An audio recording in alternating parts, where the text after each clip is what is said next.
I used to think only smokers lost their lungs.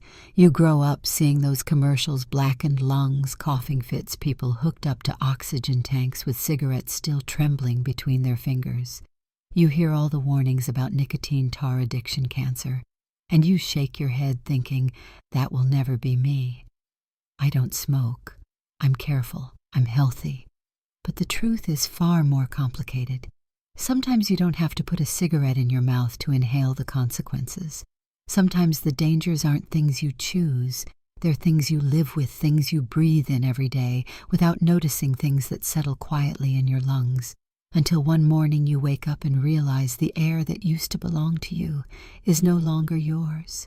I never smoked a day in my life, not a single puff, but I married a man who did. My husband Robert picked up the habit when he was 16, back when cigarettes were glamorous, and every movie star seemed to hold one between their fingers.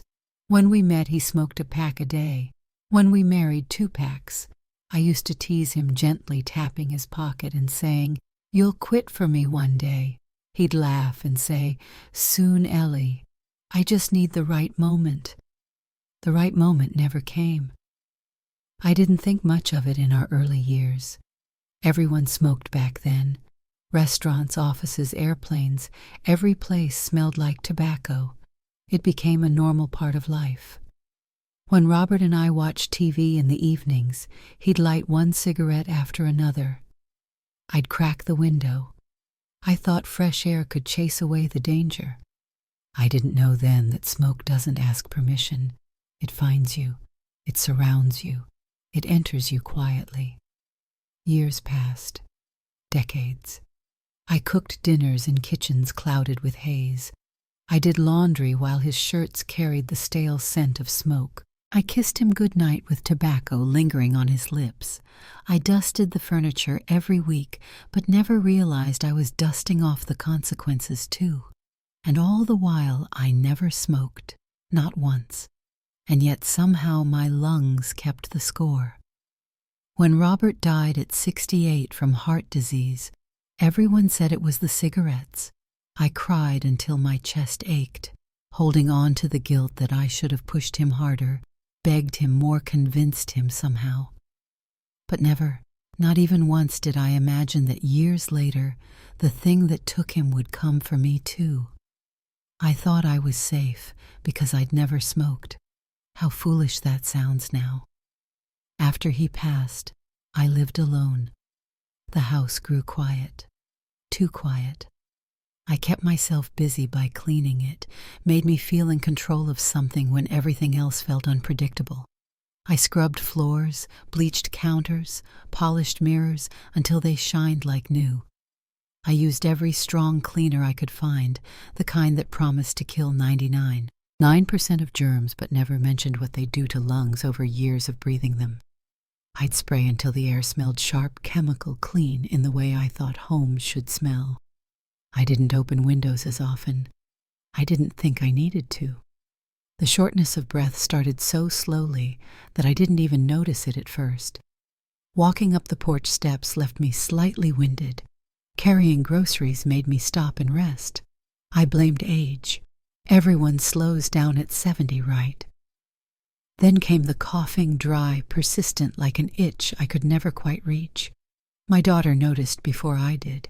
She came over one afternoon, heard me coughing in the kitchen and said, "Mom, that doesn't sound normal." I waved her off. "Just allergies," I said. I said that same sentence for almost a year. I blamed the seasons. I blamed the weather. I blamed dust, the neighbor's cat, anything except my own lungs losing their strength. Denial is easier than fear. That's something age teaches you. One morning I woke up gasping, not a tightness, not a cough, gasping, like someone had taken the oxygen out of the room while I slept. I sat up clutching the sheets, trying to fill my lungs with air that didn't seem to want me anymore.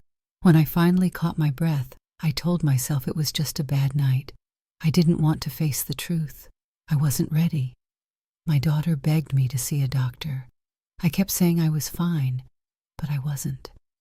And on a cold November day, my body decided it couldn't pretend anymore.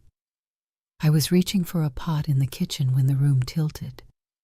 My breath vanished like it had been cut off with scissors. I grabbed the counter, wheezing, my chest tightening like iron bands had wrapped around it. My daughter happened to call at that exact moment. She asked how I was. I couldn't speak. All she heard was my breath struggling, cracking, breaking. "Mom. Mom, what's happening? Mom, talk to me." I dropped the phone. She called 911. At the hospital, the doctor listened to my lungs, his face turning serious. He ordered x-rays, scans, blood tests.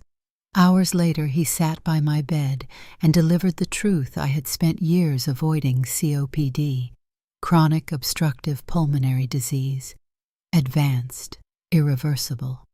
His words felt like stones dropping into my stomach. "But I don't smoke," I whispered.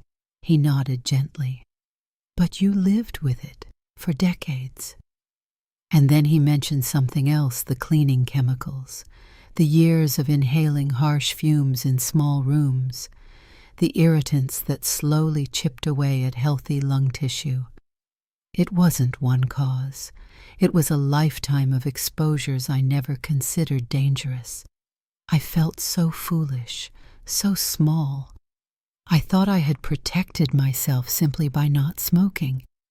I didn't realize breathing someone else's smoke counts just as much, maybe more. I didn't realize that cleaning the house the way I did was slowly destroying the body I thought I was caring for. The treatments helped, but they didn't fix anything. Nothing fixes COPD. They gave me inhalers, nebulizers, oxygen. They taught me breathing techniques. They told me to avoid strong smells, chemicals, dust. They said I had to open windows, ventilate rooms, protect myself. I wanted to laugh and cry at the same time, because no one warns you how many dangers live quietly inside the home you're trying to keep clean. Walking became harder. Stairs became mountains. Shower steam made me choke. Cold air burned like fire. Some days I couldn't even talk without stopping to breathe mid-sentence. My world shrank. My independence shrank with it. The hardest moment of all was the day my daughter suggested moving me into her home. She said it gently, lovingly, but I heard the truth behind it. She was afraid to leave me alone. I had become fragile in a way I never imagined. I went from a woman who cared for everyone to one who needed help sitting up. The oxygen tank hissed beside me like a reminder: every breath borrowed, every inhale a negotiation. One night, lying awake, listening to the machine pump air into my tired lungs, I realized something heartbreaking. I'd spent my entire life taking care of a man who hurt himself with cigarettes, never realizing I was hurting myself too. I lived in the smoke. I breathed it. I normalized it. And then after he died, I traded secondhand smoke for chemical fumes that were just as cruel. If someone were listening, someone who thinks they're safe because they don't smoke, someone who cleans with strong chemicals, thinking it means a healthy home, I would tell them what I wish someone told me. Lungs don't care where the toxins come from. Secondhand smoke is poison. Cleaning fumes are poison. Dust is poison. Age makes the lungs weaker, not stronger, and by the time you notice the damage, it's already far too late. If I could go back, I'd beg Robert to quit with more urgency. I'd open the windows every time he lit a cigarette. I'd never clean with bleach in small rooms. I'd wear masks. I'd rest more. I'd listen to my daughter sooner. I'd respect every cough, every wheeze, every sign my body whispered. I wouldn't let pride or routine steal my breath. But I can't go back. I can only lie here now, listening to the oxygen machine, keeping me alive, wishing I had valued the simple act of breathing long before it became something I had to fight for. You don't need to smoke to lose your lungs. You only need to ignore the air you breathe.